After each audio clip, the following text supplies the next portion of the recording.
awesome influences in our industry, and he counts as one of them, right? All right, why don't we get started? Real quick, just a show of hands. I want to kind of get an understanding of where people's experience or knowledge is at. If you guys and gals don't mind, who doesn't know anything about search advertising, Google Ads? Raise a hand. Who feels like they're pretty experienced, like they know the ins and the outs? All right. So what we're going to be doing today is we're going to be covering what I call fundamental basics. So we're going to be going over some concepts. In the presentation I put together, I'm not going to be going into any of like the nitty-gritty practical things. With that being said, I encourage questions, like don't have to wait until I'm done. So I fully encourage questions. And then we have 90 minutes blocked off. I do not have 90 minutes of a presentation. Tell us your name. What's that? Who are you? I'll get there.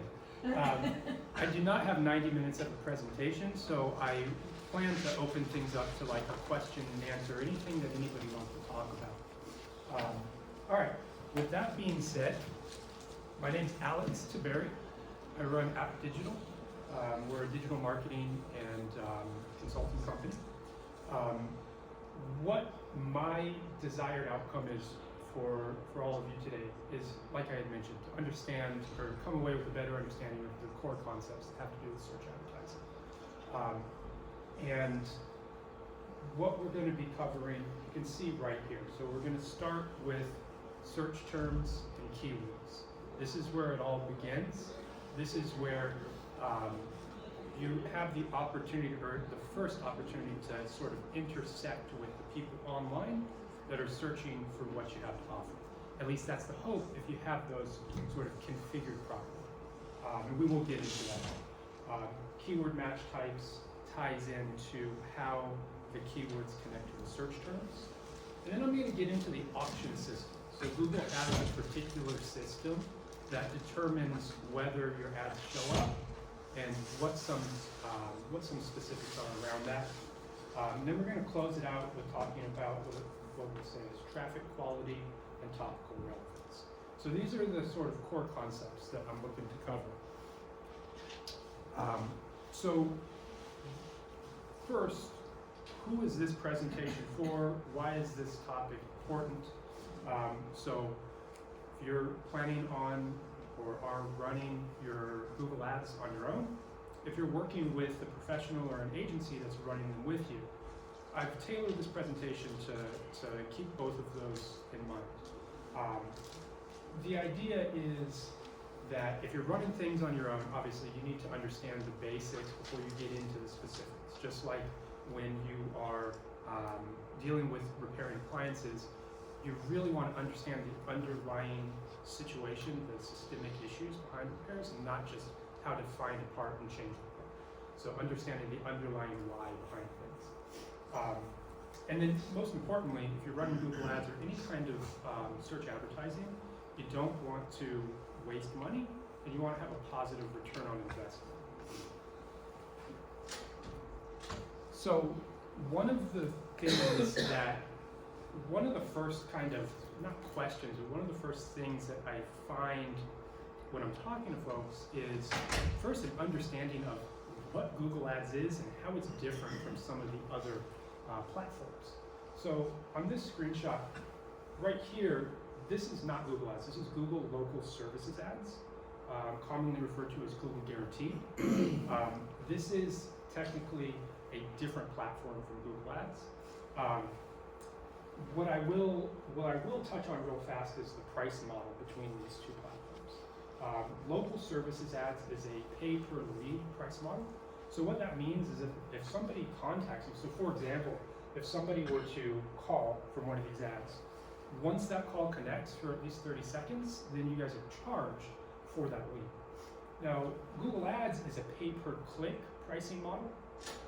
So what that means is that if somebody engages with the ad, whether they click on the ad or whether they call if there's a phone number presented, if they engage with the ad, you're charged based on that click or that instance of the searcher engaging with the ad. So some pros and cons to both. Local services ads is a lot more straightforward, a lot more streamlined. They've designed it to be very simple, and they're trying to make it user-friendly. The downside to local services ads is that you don't have a lot of control. At least you don't have as much control as you do with Google Ads. Obviously, one of the pros to Google Ads is you have a lot more control over how you're targeting, who you're getting in front of, etc. One of the cons is that it requires more than just getting that ad up. If somebody clicks on the ad, well, that doesn't mean that they're contacting you. So there's a whole nother level of it that has to do with your website that is required to take a click and turn it into a lead. So I want to start with some basic terminology. We have searchers and we have advertisers. Searchers really just means if somebody's going onto Google, they type something in, they hit enter. So that's a searcher. Advertisers would be yourself, the people that are behind the advertising accounts and that are behind the ads that show up as searchers perform their search terms. So it's important to differentiate between search terms and keywords. Search terms are, as I just mentioned, the words that are typed in when somebody performs a search. Keywords are assigned on the back end of the platform, and they're designed to match to those search terms. So this is a sort of, not a metaphor, but this is something I try to visualize. So if you were to imagine, these fish swimming along, these are people that are searching, and then the fisherman is trying to catch a certain type of fish. Sorry, I'm not a fisherman. I don't fish, so if this analogy is missing things, please feel free to correct me.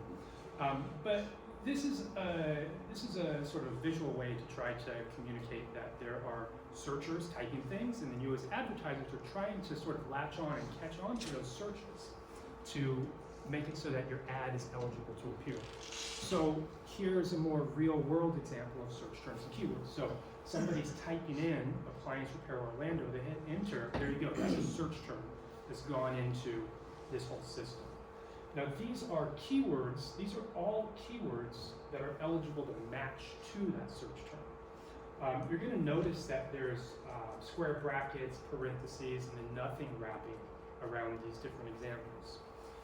And I might bounce back and forth between this slide and the next. So those are called keyword match types. Oops. This is the slide for me. Okay, so the three different types of keyword match types are exact match, phrase match, and broad match. So an exact match keyword, for the most part, means that if somebody types in, if your keyword is exactly what somebody typed in as a search term, then it'll match. The reason I say for the most part is there are some edge cases. There are some scenarios where it's a close match. I'm not going to get into that. I can make this slide deck available. I've put a hyperlink to Google's documentation if you really want to dig in and understand this sort of nuance.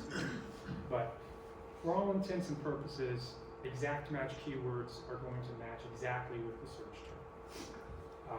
Phrase match, on the other hand, this is one where you can think about any words that could be added before or after, or both before and after what's in the parentheses. So if somebody types in a search term, appliance repair Orlando, this phrase match keyword is eligible to trigger an ad because Orlando's outside. If it was best appliance repair company, that would be another search term that could match to this keyword. Broad match is just what it sounds like. Google is trying to broadly make a connection. And I put something completely irrelevant to appliance repair here on purpose. This is a real example of the kinds of search terms that can trigger a broad match keyword. be very careful with using broad match keywords, getting into how you can use broad match keywords with a degree of accuracy is something that's a little bit beyond what I'm prepared. Happy to talk about it if that's something that people are interested in. But one thing with this, I put this phrase match keyword here on purpose. So what is, somebody, volunteer, what is your appliance repair company's name? Ayala Appliance Repairs. Say again? Ayala Appliance Repairs. All right. Anybody else have a company name that has the words appliance repair in the business name? Yeah. Most of you people are probably going to be raising their hands. I fix stuff, that's it. Say that? Yeah. There are some companies that don't have appliance repair in the name, but the point is I think it's really, if there's one thing to take away from this class, is understanding how appliance repair phrase match can trigger searches for people trying to find a company that is not yours, that is a different company in the market. A lot of times when people are performing searches, they don't even understand that they're clicking on an ad. They're not paying attention to the ad headlines and descriptions.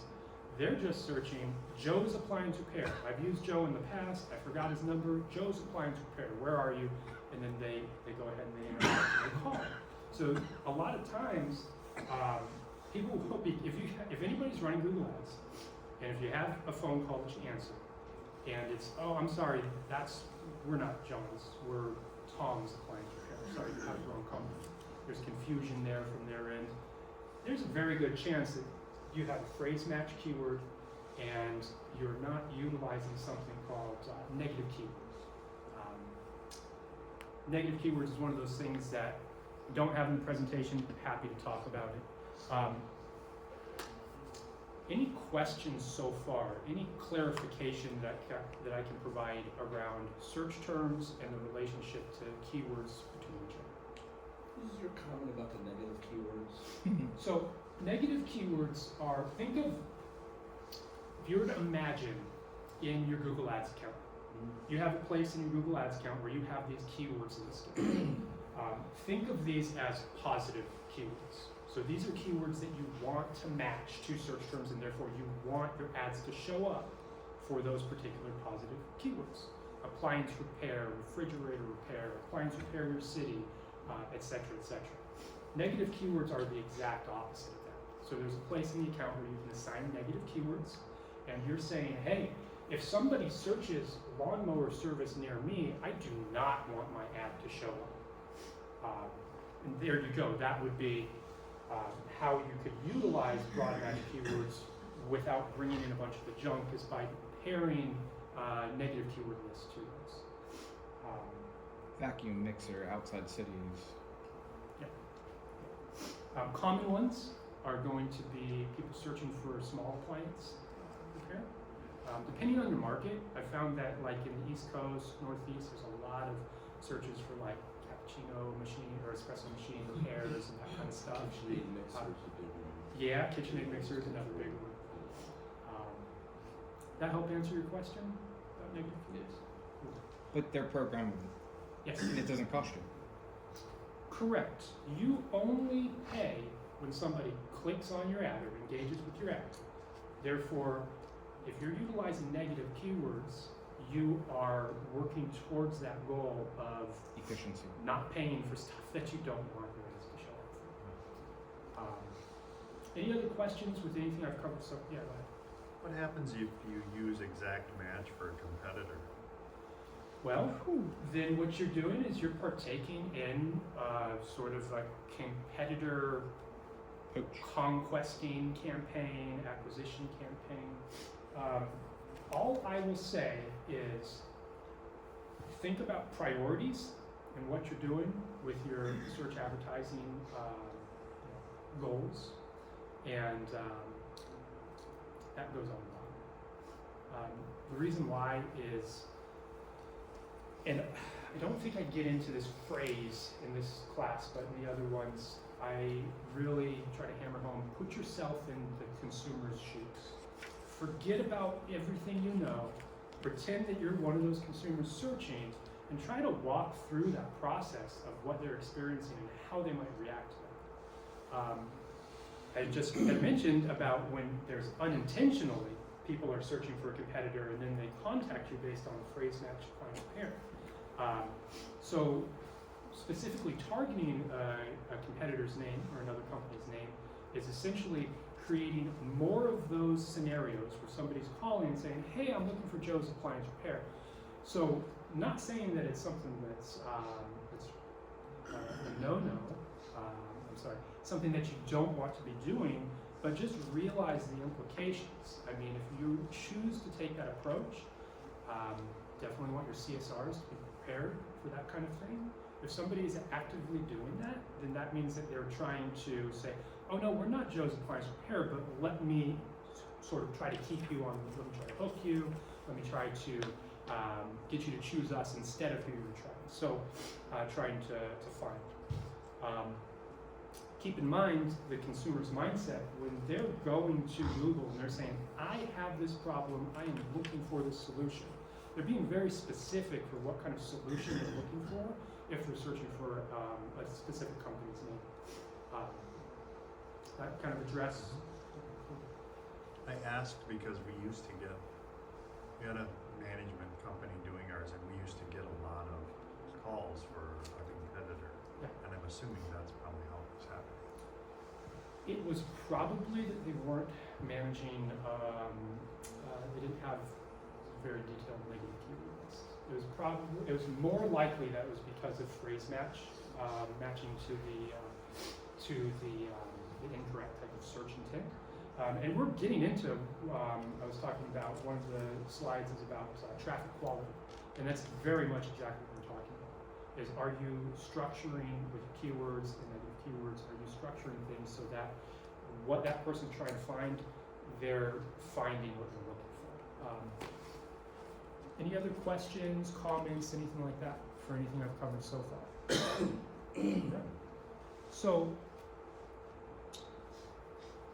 So we have keywords that match to search terms.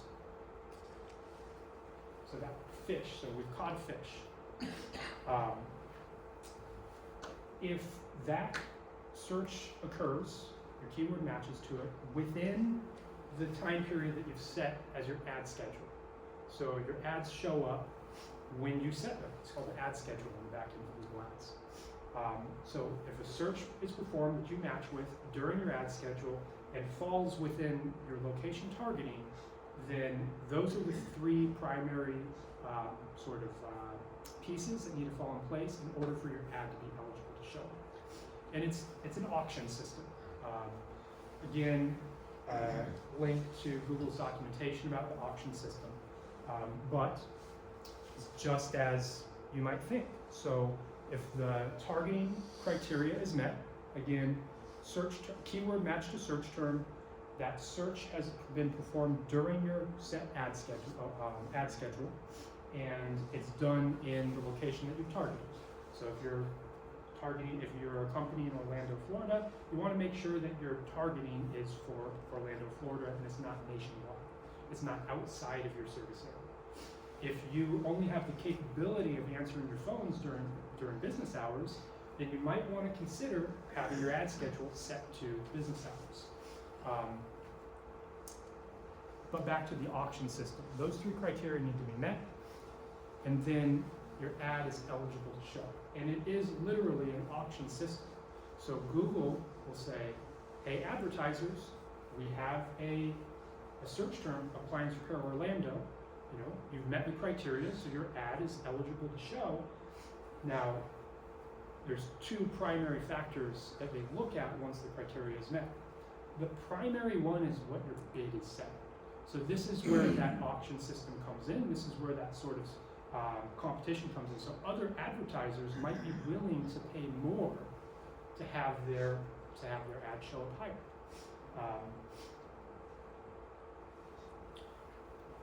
Questions? Does that kind of make sense, the auction system? Yeah, because I didn't mind it. Now I'm trying to remember how I did it, but I thought it was like a set price, so I didn't realize I could also bid, I guess, on, is what you're trying to say? Like bid? Yeah, so You can change the set price. you can. Yeah, so you set your bids inside Google Ads. And you have the ability to change them. Okay. There's different bidding strategies within the platform that sort of define what options you do and don't have around setting those bids. But yeah, you absolutely can say, hey Google, I'm willing to pay this much. And then if Google sees that there's somebody else that's willing to pay this much, you know, it's more likely than not that that other advertiser that's willing to pay more, their ad's going to show up higher, or maybe your ad won't show up at all. Now, this is when we start to get into the sort of decisions that need to be made, which is, hey, how much am I willing to pay? Which gets back to one of the primary things, is you don't want to waste money, you don't want to bid more than you have to bid, and you want to make sure that you're getting a positive return on investment, for the most part. There are some sort of strategies where people will sort of take a loss leader approach, but that's a little bit beyond this. Happy to talk about it, but a little bit beyond this auction system. Questions? Yeah, I got one. Can you qualify their search term to the bid that you put out there? Because how far can you drill down? So if somebody searches for appliance repair, or somebody searches for, say, dryer repair, or refrigerator repair, or sub-zero repair, right? Because the sub-zero repair, you'll get more money on the front end. Because each So, keyword in other words, independently you good. can match to your bid Yeah. for So- that ad. It depends on how you've structured the account. And it depends on the bidding strategy that you've set. But the answer is yes. And this is very much an approach that I definitely recommend taking. I kind of have the saying that there's like this shotgun approach, and then there's this focused approach. Shotgun approach is typically unintentional. It's typically when people are starting to run Google Ads and they're doing their best to figure it out. Google will provide you with information and almost walk you step by step on how to set it up the way that benefits them. And that typically is going to be a situation where you don't have that level of granularity or that ability to specifically do that. So one of the things to keep in mind, I'm not sure how your account, are you actively advertising on Google Ads? Yeah, I mean, I've got a marketing agency that does that. Okay. So one of the things that would need to be in place is that they would need to have the ad group segmented based on that sort of search intent that you're looking to focus on. And depending on the type of bidding strategy that they have set, they may be able to set those bids on the individual keyword level. So they may be able to set a bid that says, hey, sub-zero repair, I want to bid more for that. If they're using some of the smart bidding strategy or smart bidding options, then they might be limited to that ad group. Is this specific to Google Ads and not LSA? Correct. So to think of the crossover between Google Ads and local service, now technically, yeah, it's an auction system, but your level of control in local services ads is limited to the type of job. So in the back end of local services ads, you can say, these are the job types that I want my ads to show up for, and then the other parameters that I described earlier around ad schedule and location targeting. Any other questions? So you've got to this point where keywords match the search term, you've gone into the auction, your ad has shown up. As I had mentioned before, people need to interact with that ad in order for that click to turn into a lead, or possibly turn into a lead. So the typical approach is that, you know, the ad shows up, they interact with the ad, they're going to come to a landing page. This is where we're going to start getting into traffic quality. So some of the questions earlier were really leading into this. So are they searching for what you offer? If they're not searching for what you offer, you want to try to address that through your keyword selection, both positive and negative keywords. Here's some examples, and then also think of the the searcher's intent. Again, put yourself in their shoes. So here's 2 examples of search terms. So what do you think this searcher is looking for? They're looking for somebody to perform fridge repair for them in this area. What is this person probably looking for? Advice. They're probably looking for information. They're probably not necessarily DIYing it, but they're probably just trying to understand, hey, what's going on? I just came home. I saw that my fridge is leaking. I don't know what to think. Let me start there. There's this concept of a marketing funnel, where the top layer of the marketing funnel is awareness. They're aware that they have a problem. And then below you have sort of information gathering and engagement with information. And then at the bottom of the funnel you have what's called conversion, which means that people are actively contacting. So this search term right here is very much at the top of the funnel. They might be ready to talk to somebody and schedule, but it's probably a good idea to, again, prioritizing. It's probably a good idea to focus on these very high intent search terms, and then it's very feasible to be focusing on these lower intent search terms, but that shouldn't be at the top of your priority list. I definitely recommend starting with a very narrow and tight focus, and then working your way up and out from there, if it even is needed, if it even makes sense for the business. If you were to use one like that, would you suggest it, like say for something like fridge leaking water, would you suggest that that may go more to like a blog post and you pay a much lower bid rate on that because it's just like kind of like a, hey, That's a great question. you found yes. us? Yeah. So if you have a sort of SEO, search engine optimization is the free part of that search engine results page. At the beginning, I showed 2 of the ad platforms, and then you have the maps, and then you have the organic website listings. So if you're actively making sure that your website is designed to sort of capitalize on that person's time, meaning you don't want to advertise for that and you're going to send them to a really unhelpful blog post. You're going to bounce right away. You're not going to actually stay engaged. But if you are prepared to provide value to that type of search, then yeah, that absolutely is a viable approach. And worth paying for? It very well can be, yeah. But as he had said, you would be setting a much lower bid. And there's probably going to be a lot less competition with a search term like that, which is going to sort of support that lower bid threshold. And I would imagine you want to make sure that it's localized, so you're not getting someone from California when you're in Massachusetts saying, hey, I got a leak. Like, although, yeah, it might be helpful, you're kind of, at the end of the day, trying to capture that business as opposed to being a blog post. All right, any other questions on traffic quality? Which again, really boiled down is you want to make sure that you're getting in front of the people that you, in a most simple way, you're trying to get in front of the people that you want to be getting in front of. All right, so topical relevance. So the traffic quality was kind of a little bit more from the perspective of the searcher and making sure that you're not wasting money on getting in front of the wrong searches. Topical relevance, kind of flip it around and think of it from the advertiser's perspective. Earlier when I was talking about the auction system, I mentioned bids, and then there's another aspect to it called ad rank.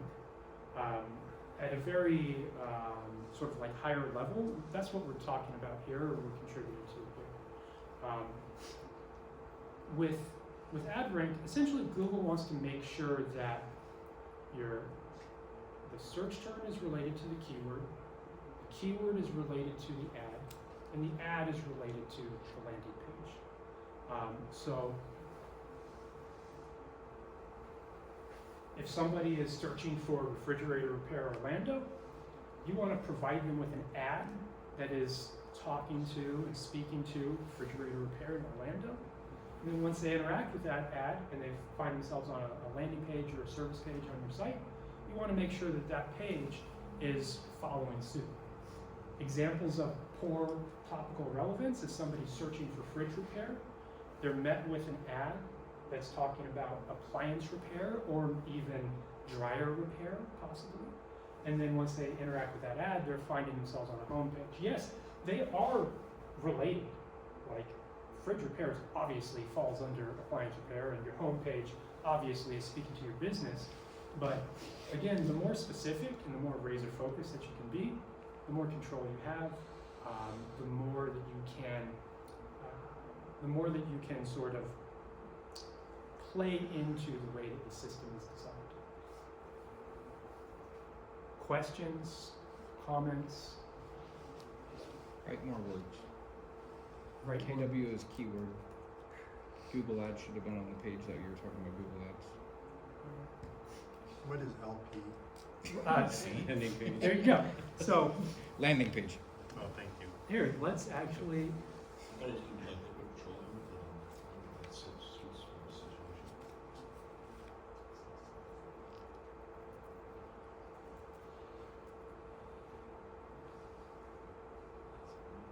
Good job.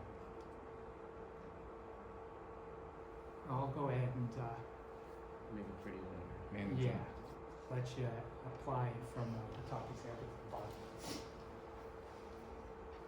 Okay, so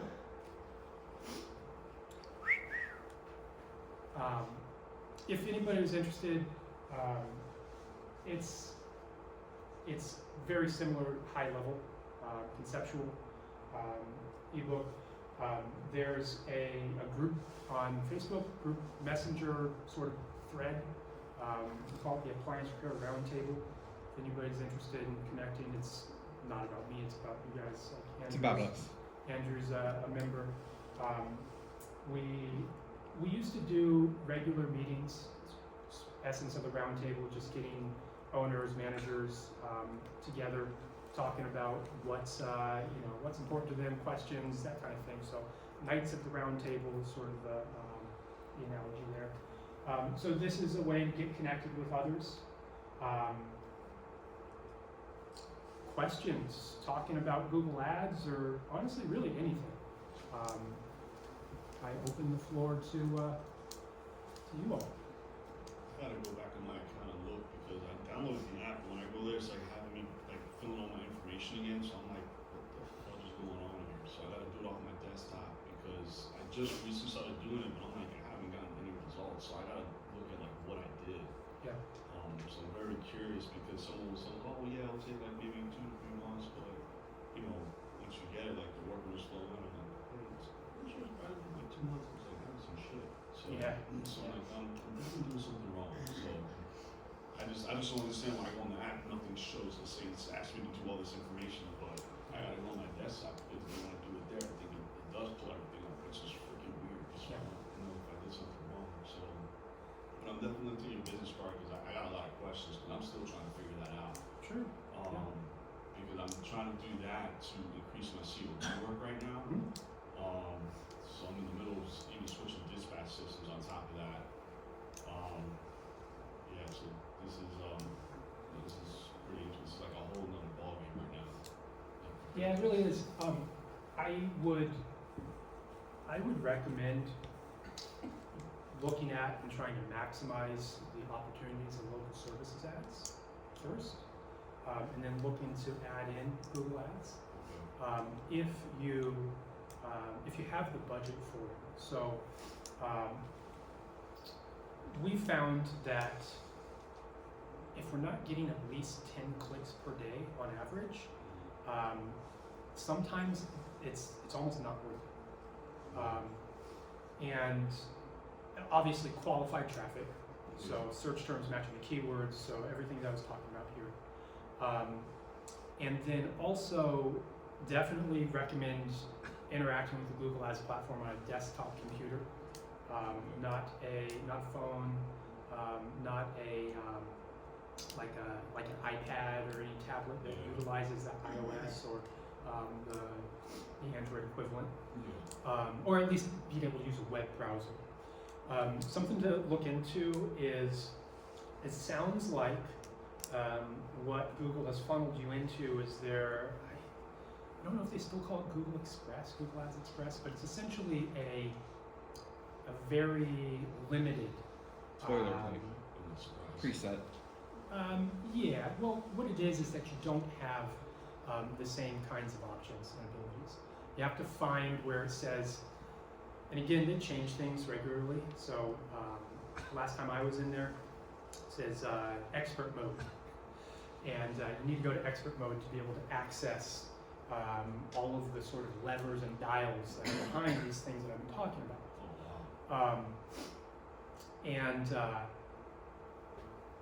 Yeah, so yeah, definitely do that. Definitely look at, so practically, what I've been talking about, look at the ad group segmentation. So think about, hey, think of ad groups as buckets. And in these buckets, you place your keywords and your ads. So each ad group or each bucket would really want to be focused on a particular type of search intent. So it doesn't need to be limited to just refrigerator repair, but think about the search term refrigerator repair, but think about all the different types of search terms that people might be utilizing when they're searching for that. But yeah, to be completely honest with you, try to look at the profitability with local services ads. And I think I missed that part when I first, I got here, I was trying to find the room. The local service ads, I'm assuming you would discuss that like at the very, very beginning. yeah, so if anybody has trouble with like fast moving stuff, look away. So this is local services ads. Okay. Google guaranteed. You just do a search for local services ads and it'll definitely show up. Oh, okay. And yeah, it's one of these things where it's tricky. So, to be completely honest with you guys, ladies, Folks. thank you. Google wants to take more and more of the control away from Google Ads, and they want people to be using local services ads. Okay. If you think, I'm going to slide through this real fast again, back to the back. If you think about, I find that in business it's always really good to look at with different organizations, where do they make their money and what's the criteria around where they make their money. And that will typically indicate to you where their head's at, where their intention is at, where their motivation is at. Google and Google Ads being a cost per click platform, they're really interested in the click. They're not necessarily interested in the lead. And they've designed things, I'm going to put a little bit of my tinfoil hat on here, but they've designed things in a way to try to sort of funnel people in that direction. They've been making changes that take the control away, and I like to think of ourselves and hopefully others that are in a position like my company to be like Robin Hood, where Google is, what is the analogy, like take from the rich and give to the poor. Not saying anything about anybody poor and rich or anything like that, but the idea is that Google's sort of, their goal is to get people to the click, and then their motives, I believe, kind of drop off. Where the small business and people and companies that are in positions like myself, hopefully their focus and intention is making sure that that business is making positive return on their investment, making more money, not wasting money, that kind of things.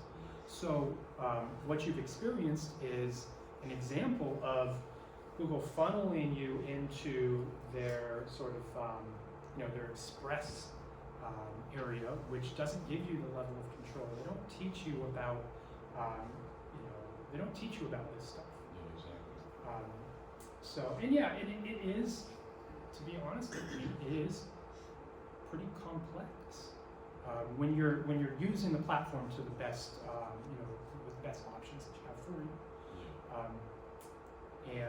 And yeah, look, it's not saying don't try to master it, but the Pareto principle, 80-20 rule. So if you can put 20% of your effort into something else in the business and it's gonna get you that larger return, then, you know, maybe it makes sense to hold it at local services ads or bring in somebody that has some, you know, focuses on this type of thing.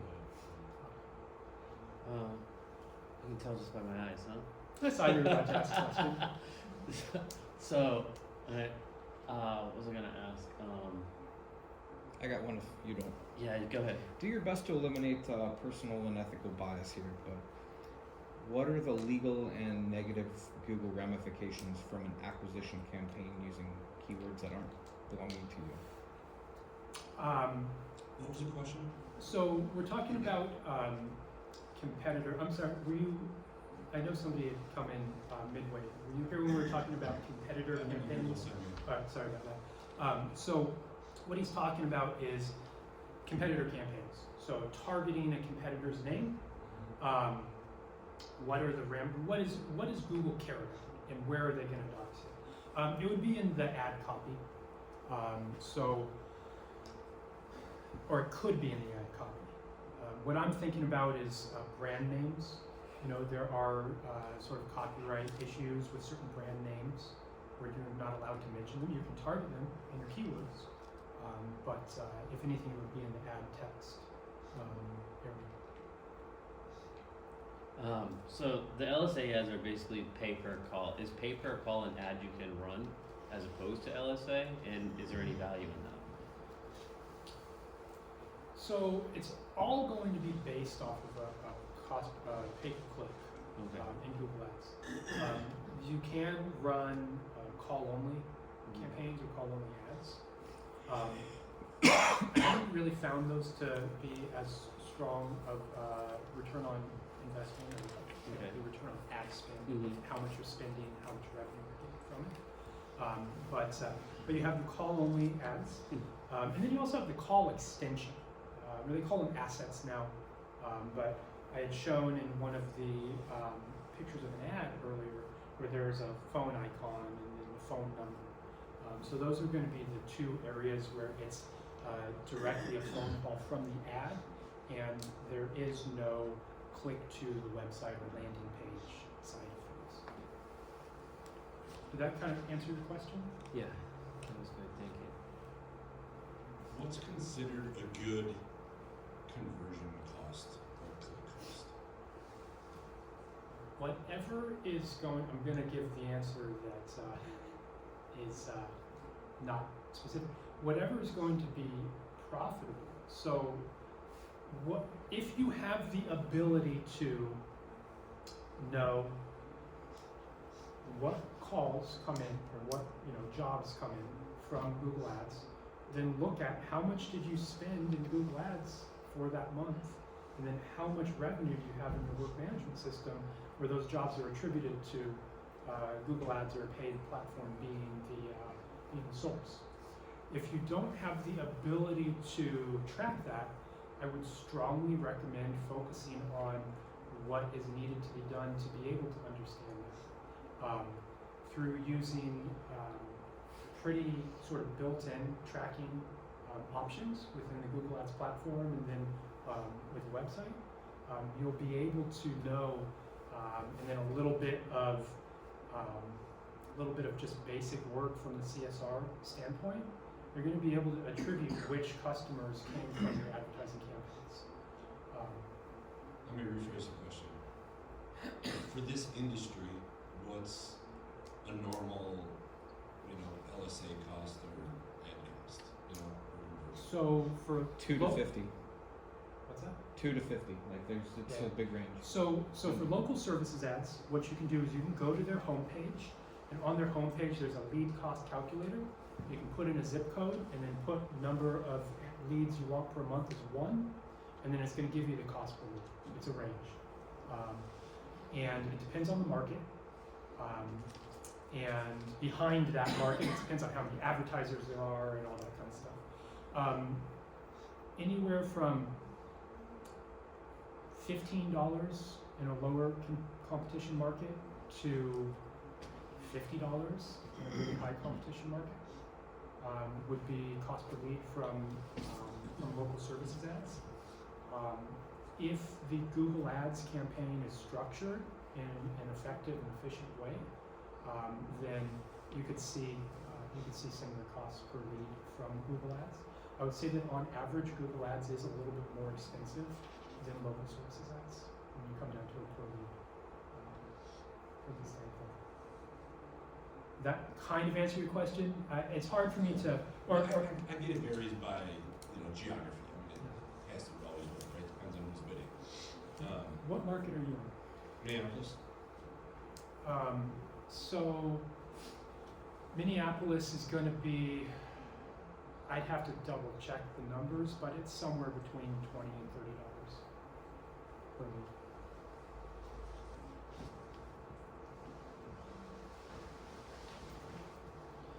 Any other questions, comments? What's the best way to? So I know a lot of people they don't agree with the idea of how lead gen companies work. What's the best way to combat that when sometimes you'll see the first 4 sponsored ads, you scroll to the bottom and clearly they say, hey, we are not an appliance company, we are a local company that or not even local, that connects local homeowners to companies and yada yada. And I mean, at the end of the day, we'd like to starve them out, right? But if that doesn't work, is it not best to just also run your ads, but also join them, or just never join them? So how realistic is this? Depends on how much of an pessimist you are. But the way to combat lead generation companies is to stop buying leads from them. If people in mass stop buying leads from them, then they're going to go to a different industry. People are going to buy leads from them. There's no easy way to combat it. If you're going to be signing up with them, and if they are utilizing the Google Ads platform, the local services ads platform, you are inherently raising your own cost per lead.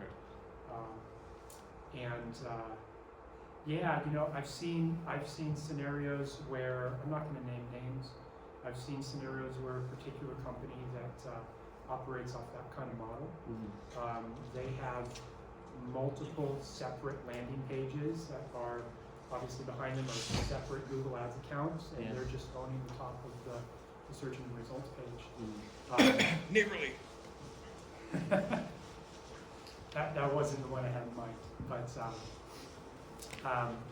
so there are some rules that they could be breaking, especially in that scenario, and there is certain options that you may have for trying to report them to Google, but again, come back to the motivation, like where does Google make their money, and it would only be in Google's sort of like good faith trying to do what's right ethically to do something about it, unless you're able to like really show with evidence they're clearly breaking Google's rules.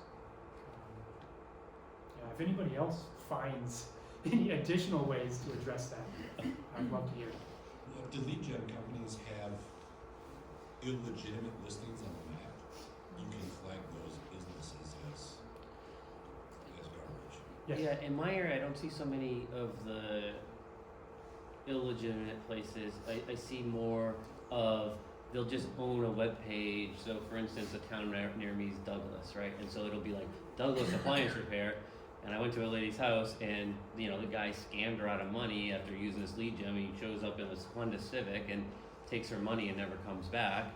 And so you feel bad for him. And so literally, I showed her. I said, I don't care what industry you're in, whether it's appliance repair or for me, one time I needed a dentist, like emergency dentist appointment. I said, scroll to the bottom of the page because they'll usually put something there that says we are not this company, and look at it because they're just lead gens. And it's not even just our industry, just being a consumer yourself, it's like you gotta get through it, So yeah, definitely, if we're talking about Google business profile listings and you're running into listings that are not real businesses, and if they are breaking certain rules, then you have the ability to do something there.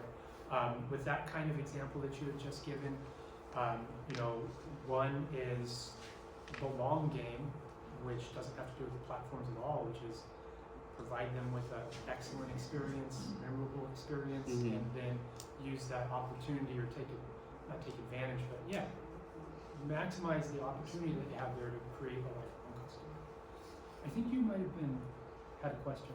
Thought I might. Kind of, and I don't wanna take away from anybody else in the room, but we're in a situation where we've not used Google Ads, we've not done, quite frankly, we haven't done a whole lot of any kind of social media advertising at all. Mhm. And what we have done has been organically generated. Yep. So now we're in a situation where we kind of want to push that a little bit, but I'm trying to come up with a strategy, and I'm feeling like Google Ads is like down the ways a little ways. What do I need to do and have in place before I get to Google Ads in order to make a Google Ads effective and turn out the way I want it to? Sure. So the first thing is try to ask yourself what's the goal? Like, how much growth am I looking for? And try to break that down into something that you can quantify. Because the paid advertising is a way to turn up a dial and bring in more business quickly. And there's an upfront cost to that. And that upfront cost doesn't necessarily equate to a new customer. So the first question to ask and the first thing to figure out is, does it make sense for it to be a paid advertising sort of acquisition channel, or does it make sense to take a more organic, non-advertising approach? I would say that if somebody's looking for a faster ramp up, then paid advertising is very likely to be something that you want to look at sooner than later. While if it's more of a steady ramp up, then paid advertising might not necessarily be the right thing. What are some other marketing strategies off the top of your head? So she had mentioned social media, and then earlier I had mentioned search engine optimization. So essentially bringing your Google Business Profile listing into more prominent presence in the maps, bringing your website into more prominent presence in the bottom portion, not bottom portion, but middle and down, unfortunately, is where the websites show.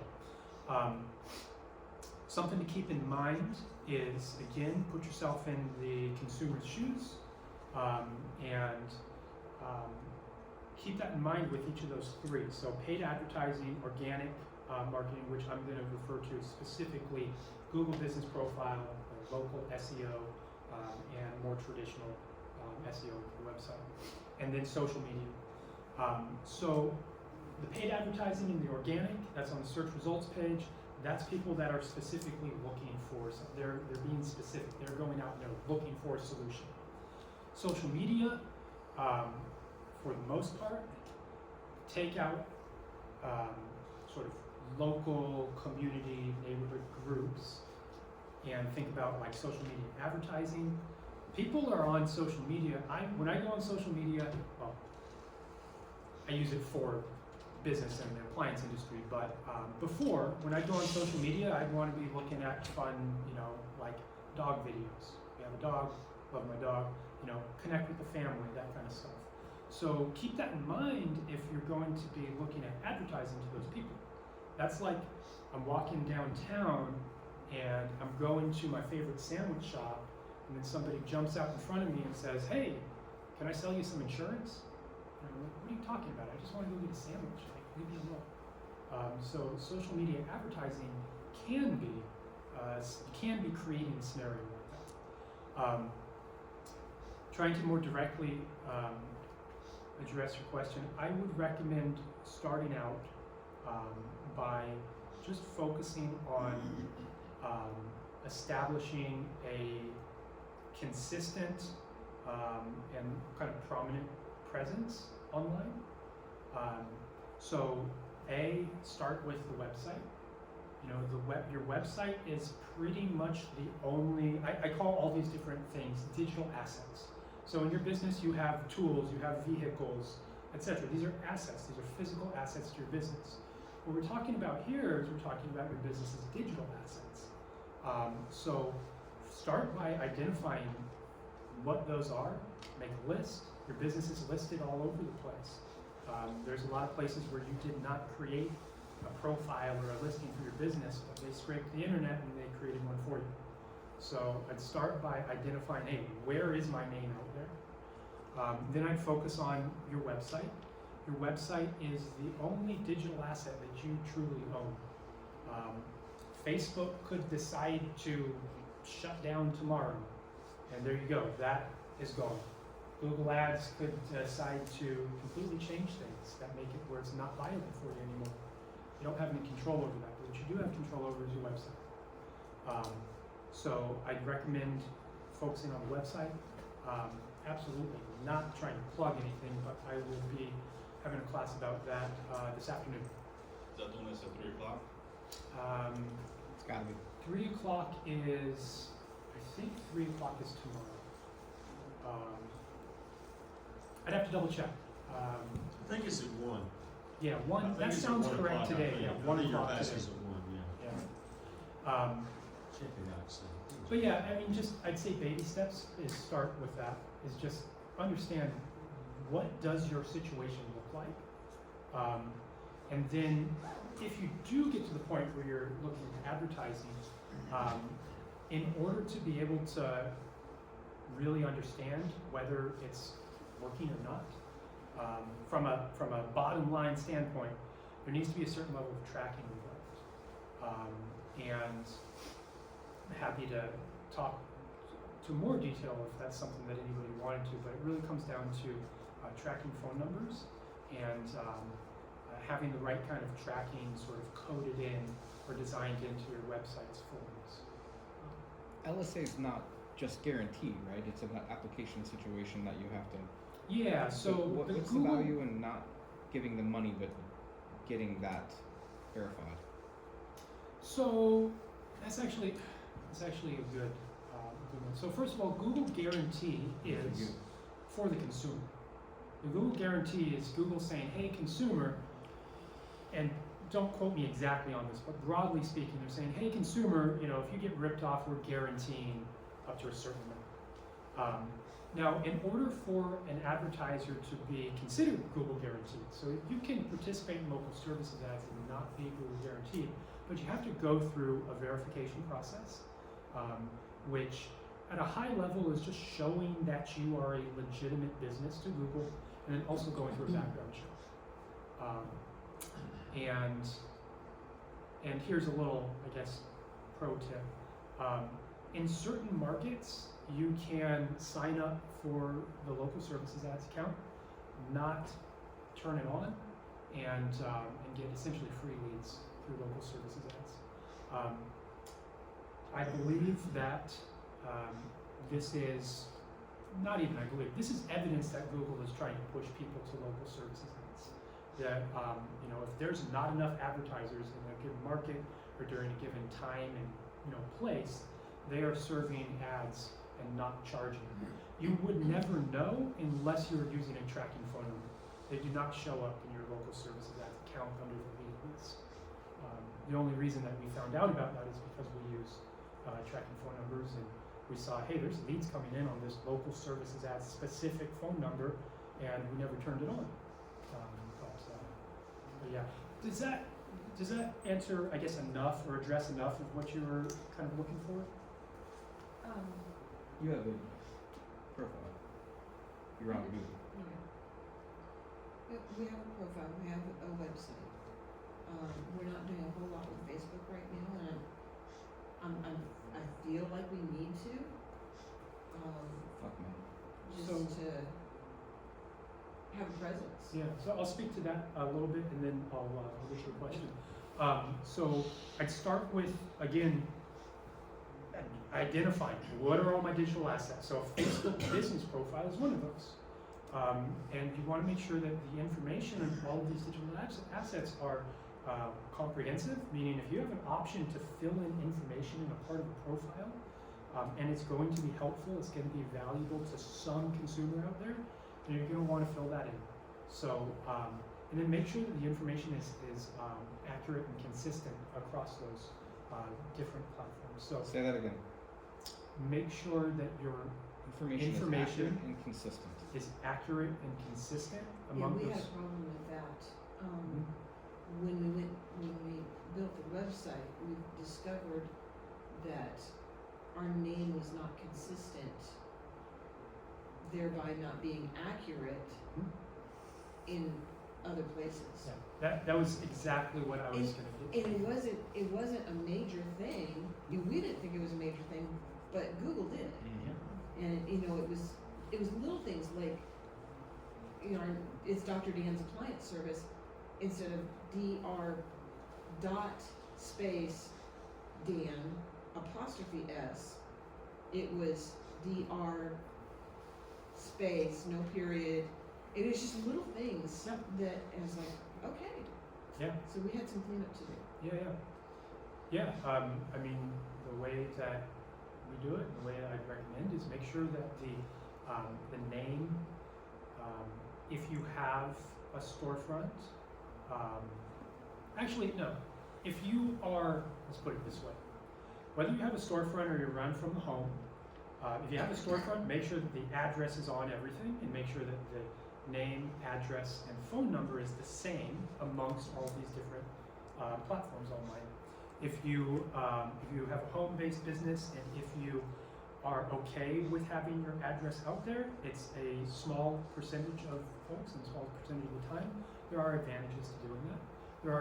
There's one specific place that you do not and should not publish your address if you don't have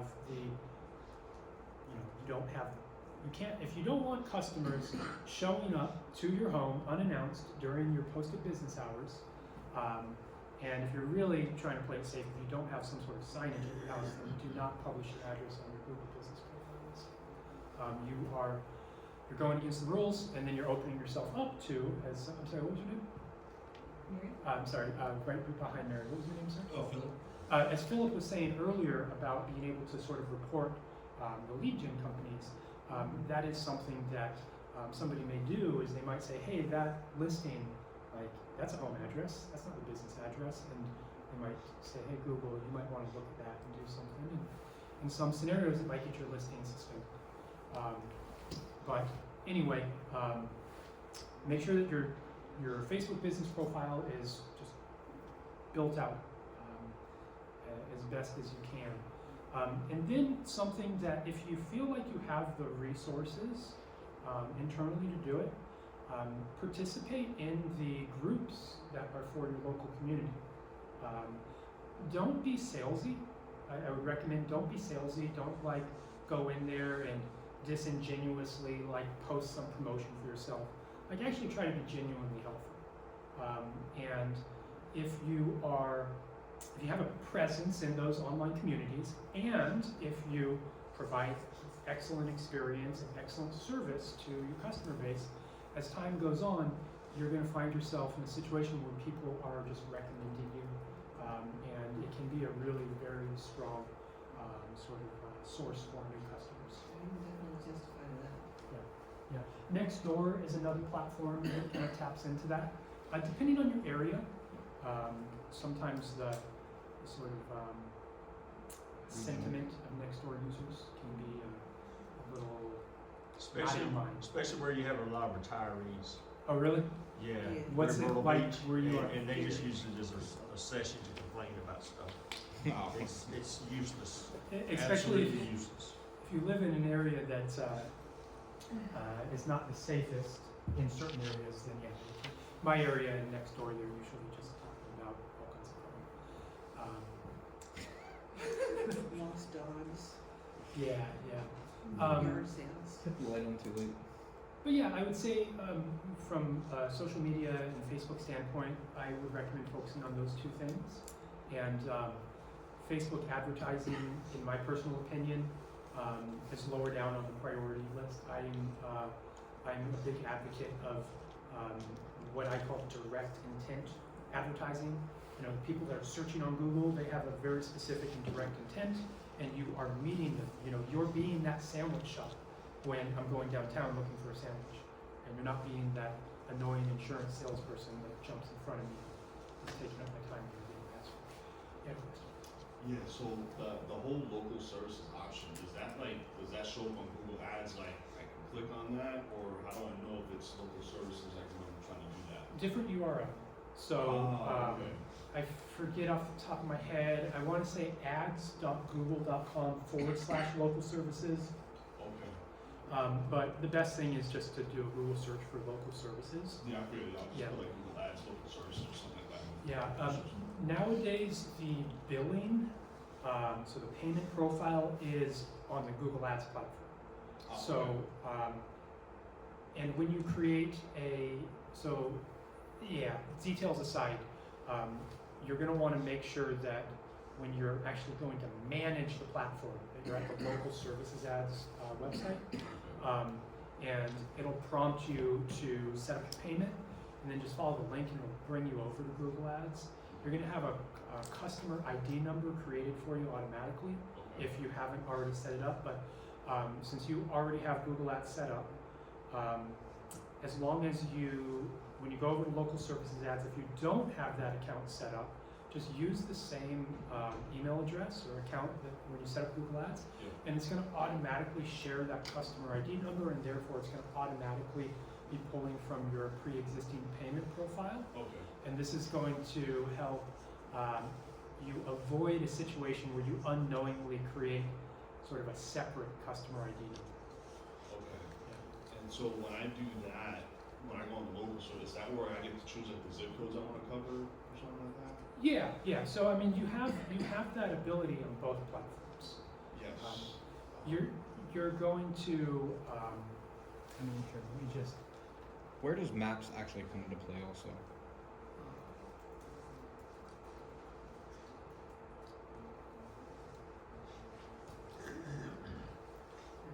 How much do you think Google charges itself for that ad? 0. Yeah. So just make sure that on the top left you're seeing local services ads in addition to the Google ads on top. Andrew had asked where maps play a part in this. I'll first speak to where it plays a part in advertising, then maybe you can expand on the question if you feel the need. So if you have a storefront, you have a Google business profile, technically. If you have a Google business profile listing with the address published, then you have the ability to have an ad asset. So I'm going to go quick.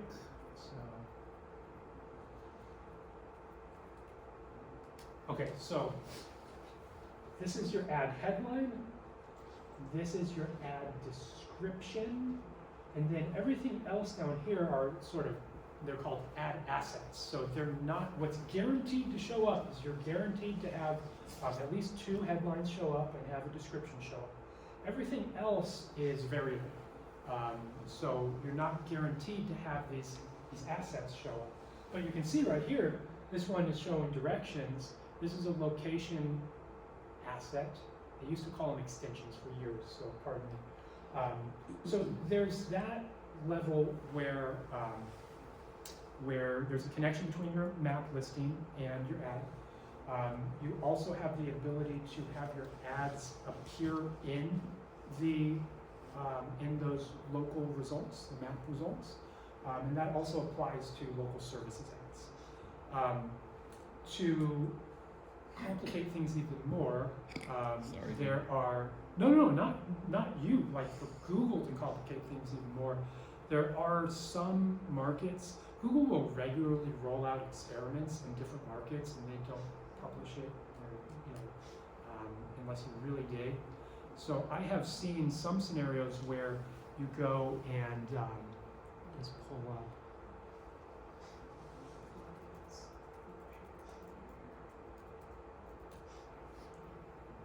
So there have been some markets where, and let me see if this is one. No, it's not. There have been some markets where you go down and when you see the map listings, you think that you're dealing with Google Business Profile, but you're actually dealing with local services ads.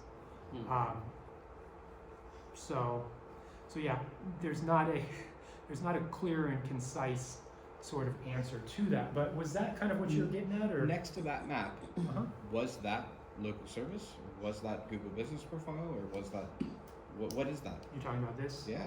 I believe that this is Google. Oh, you know what? No. So this right here, you can see Interesting. this is sort of related to the local services ads platform.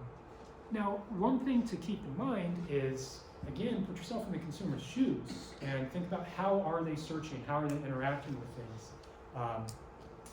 Well, how many people are using their mobile phone versus a desktop computer? If people are using their mobile phone, are they opening their web browser and searching, or are they pulling up the map, the Google Maps app and searching? Are people Google search bar is what most people use, right? one would assume, I mean, me personally, I pull up Google Maps, the app, and I search from there. But I'm not familiar of any kind of studies that will give a definitive answer on that. But here you are in the maps. So I'm in Google Maps, and then you can see right from the URL, like this is not the same, where it doesn't show local services. It's a different listing too. Yeah. Top three are different. Well, these top two are ads. You can see sponsored. Ads or LSA? I'm not sure off the top of my head. Yeah. Yeah. Isn't that scary? The expert can't even tell you what the fuck is going on inside Google. It's insane. Well, also, it's an example of that 80-20 rule. Yeah. You know, I personally, I really focus on, hey, what's growing the business to the degree that your business goals are, and I work backwards from there, and I try not to get caught up in the sea of all the information. But anyway, maps, that kind of, you feel like that covered enough? Okay. I appreciate that. Yeah, So, of course. the keyword tool planner, how accurate is that? Because sometimes it's like 0 to 10, 10 to 100, and you know, it's horrible as far as that. And then sometimes it seems like almost no keyword that's in there, which are 1,000 of them, even really has much of anything. And you're like, there's got to be something coming in. And to kind of compound the question is, what do you find usually ends up being a typical better way to do that? You know, go through that, or like you had mentioned earlier, put yourself in the consumer and just go what makes sense, you know? And So what I was saying earlier, I was really trying to kind of like focus on, again, the concepts. So try to like help you all think in that sort of like marketing perspective.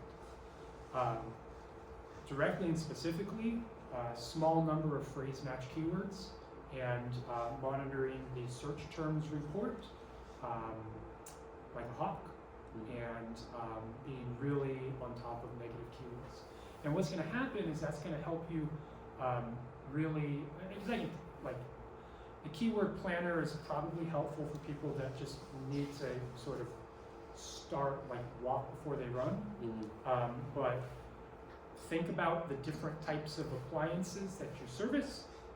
Think about the phrase match keywords that the fewest number of phrase match keywords that could address those, which are pretty much going to be a phrase match appliance repair, phrase match appliance service, and then phrase match of the appliance repair in any cities that are in your market.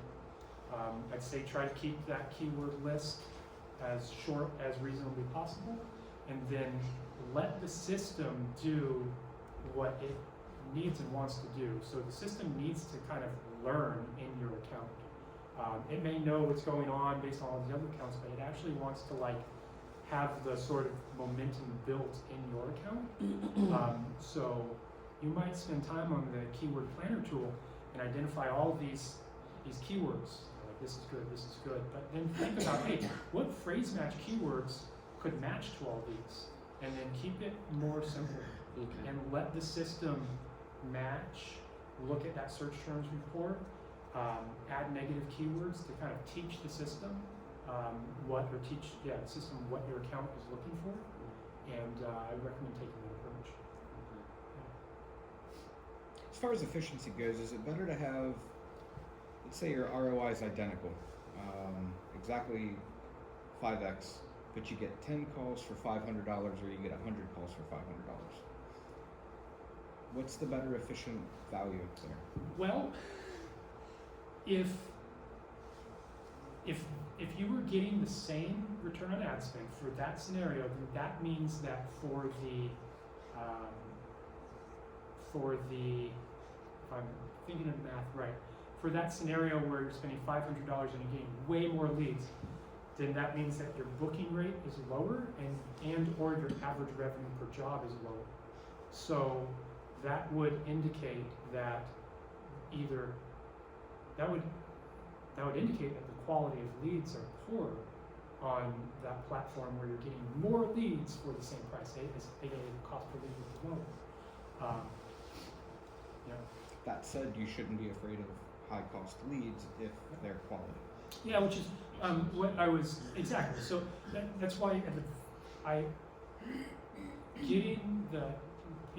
having the infrastructure set up so that you can really know, like from the data, what that return on investment is looking like, return on ad spend is looking like, is the only way to put your best foot forward with these advertising platforms. And how do you do that, you said?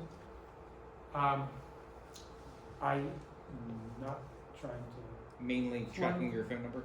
Yeah, so I'm going to go into detail on this in tomorrow afternoon's class.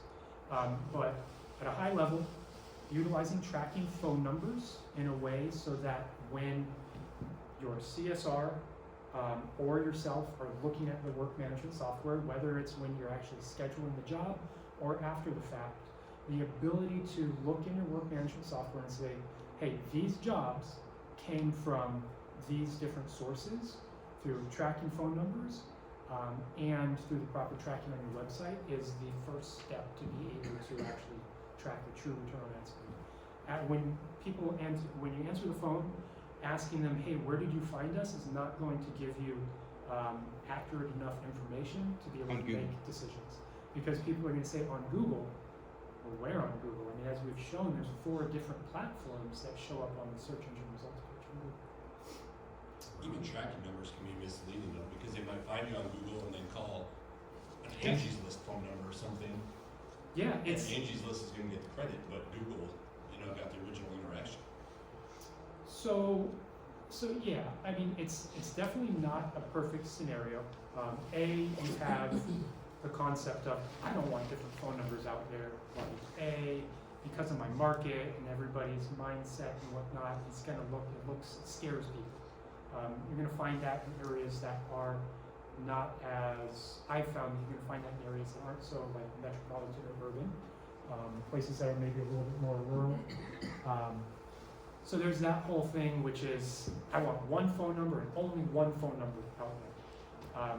With where technology is at right now, then that just, that choice means that the ability to track things like we've been talking about is just helping. But then you also have the scenario of sort of mixing we call it attribution in the marketing world, just means where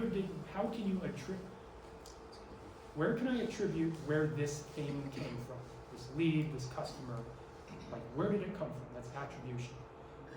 And you very well may have situations where somebody interacted with an ad, but then maybe didn't contact you, maybe they went back to search because they're like, I don't do ads, or whatever the reason is, and Angie's or on the phone, on the website, etc. So it's not perfect, but I believe that the ability to track things to this degree so that you can make data-backed decisions is worth that, that small drop off. So I've since you already put your tin hat on, I've heard rumors that consistently feeding the beast, Google, helps retrieve Google My Business,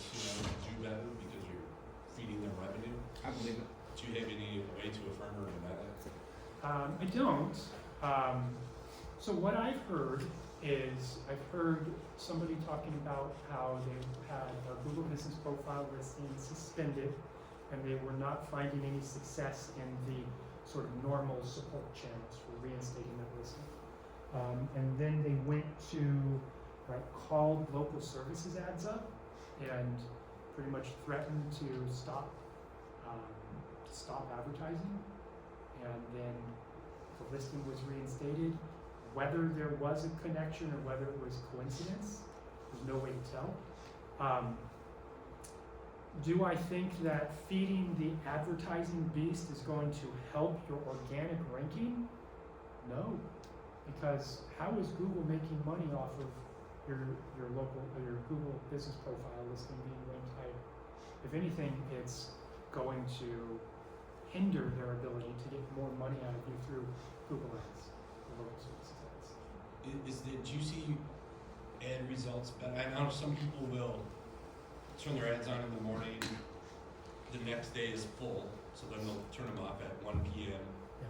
Click them back on the next day in the morning until the next day. Do you see any, does that help or hurt the results and all by clicking Yes. on and off like that? So local services ads, I would say go ahead, pause it, enable it. Google Ads, I would recommend dialing it up, dialing it down, as opposed to turning it on and off. When you turn off Google Ads and then you turn them back on, there can be a sort of ramp up period to get it back up to the performance that it was at. I've heard of situations where it just never gets back up to where it was before. Yeah. Which is one of the reasons why I always recommend start with local services ads, look at adding Google Ads. If the business needs necessitate that, then turn the local services ads on and off, keep the Google Ads on, but again, just kind of be gradual with the budget changes. We gotta talk about policy for that. We need to have something in place. That's something that I keep telling you turn them off, and we can't do that anymore. We gotta ramp them down. I mean, technically we can, but you I know, know, but we shouldn't anymore. yeah. So just a question, so with everyone's experience here, they've dealt with it, am I right that they're saying that it takes about 2 to 3 months to see the results once I change it on Google Ads or Google? No, if you have Google Ads set up in sort of a best practice standpoint, you should be seeing results within same day, if not days.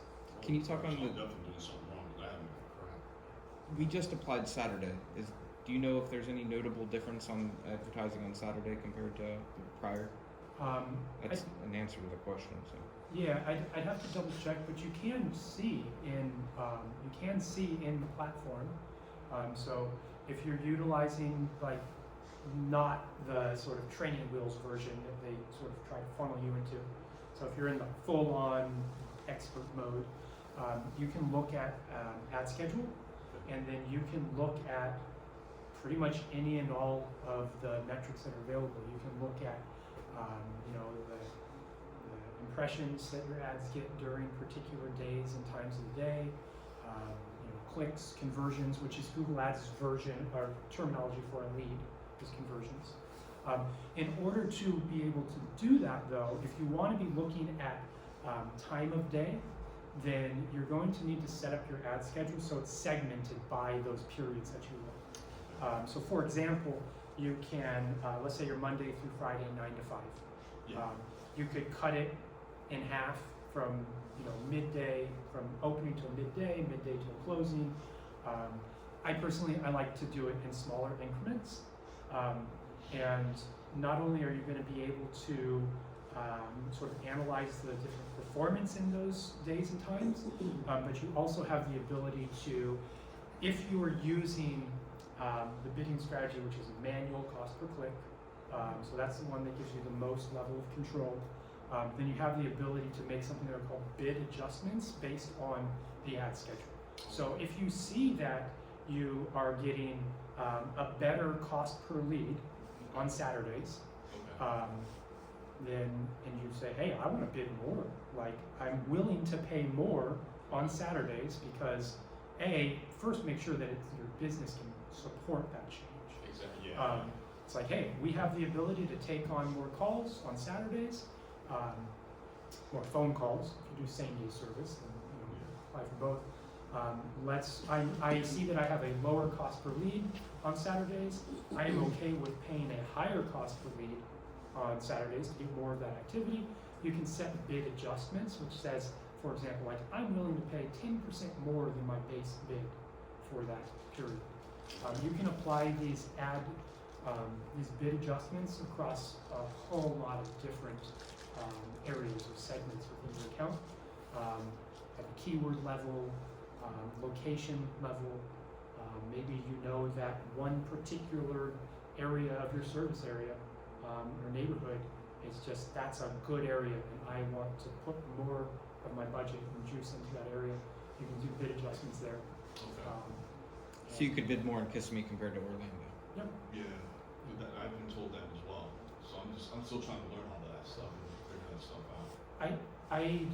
I'd recommend making a little note and then setting it aside and focus on the kind of stuff I covered here, because Yes, the keywords and all that stuff, right? yeah, so And then obviously the local. yeah, so for Google Ads, the first thing that any Google Ads manager, or if you're managing it, you're the Google Ads manager, the first thing that any Google Ads manager should be doing is making sure that their traffic quality is good. And that is having the right keywords, monitoring the search terms report, and managing that negative keyword list. And then from there, once you have perfect keywords, perfect traffic, or as close as you can get to that, then you want to focus on trying to have a budget in mind. Have an ad budget in mind. Like, I don't want to spend more than, or I want to spend this much per month. Focus on trying to spend that full amount, and then start looking at optimization, so bid adjustments, to sort of start to get that ideal cost per lead based on the specifics. Yeah. Having a lower cost per lead isn't necessarily a goal, but you don't know that unless you have that full tracking set. If you don't have the ability to connect your marketing or advertising channels to your your revenue, then it's pretty much optimizing and focusing on the cost per lead, and then a combination between the cost per lead and the search terms, because you'll know, hey, refrigerator repair, Kissimmee, that's high value. I don't have the ability to track it, but I know that those Kissimmee jobs in my work management software, they're good customers, they're good jobs. Then you might make more of like a educated gut decision to maybe pay a little bit more. Great seminar. Good job. Yeah. Thank you. I'm happy to stick around. Can I ask one more question? Yeah. Do you have any data at all on how Yes. AI answering relates to conversions versus humans answering? I don't have any data, but again, put Anecdotal. yourself, what's that? Anecdotal. Yeah, put yourself in the consumer's shoes. If you called a plumber, how would you feel if you dealt with an AI answering service? The third guy from the left there built a system, and he's not pleased with AI answering services. And he built a pretty good, intuitive, quality system.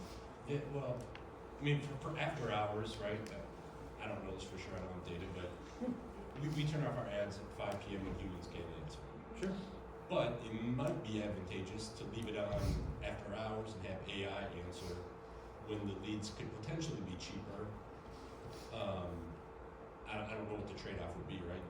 Probably book lower leads, but also with cheaper leads. I would recommend, before going there, if you are going to have after-hours phone support, whether it's AI or whether it's just an answering service, start by turning your Google Business Profile listings hours on the 24/7, and try to measure the impact of that. There's your hours of operation on your Google Business Profile listing is a ranking factor. So if a business is set to close at 5 o'clock, they're not going to show up as high after 5 o'clock. Yeah, that's fair. That's a good suggestion. I'm happy to hang out and answer more questions if people have to leave, if you want a business card, I have them. But yeah, The ebook, where we get that? say again. The ebook. Oh, Oh, yeah, that's. Just gotta click the link. so yeah, it's on my website. I have my website on the business cards, appdigital.io. We have a resources section, and there's a few ebooks there. I'm also gonna try to make this, I believe that there's a way to upload this presentation into like the app, where you guys kind of went into the agenda for this class. So I'm gonna do that if I can. Otherwise, if anybody wants it, feel free to just reach out to me or give me your email, and I'll send you a copy. Really Thank you. appreciate that. Yeah. Alex, did you just specialize in appliance repair? Yeah. Okay, thank you.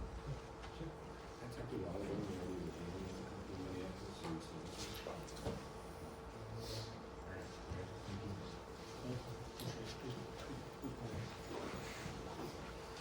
Thank you.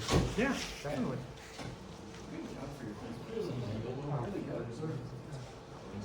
I saw, you did a good job. And turn this up. Oh, okay, okay, okay.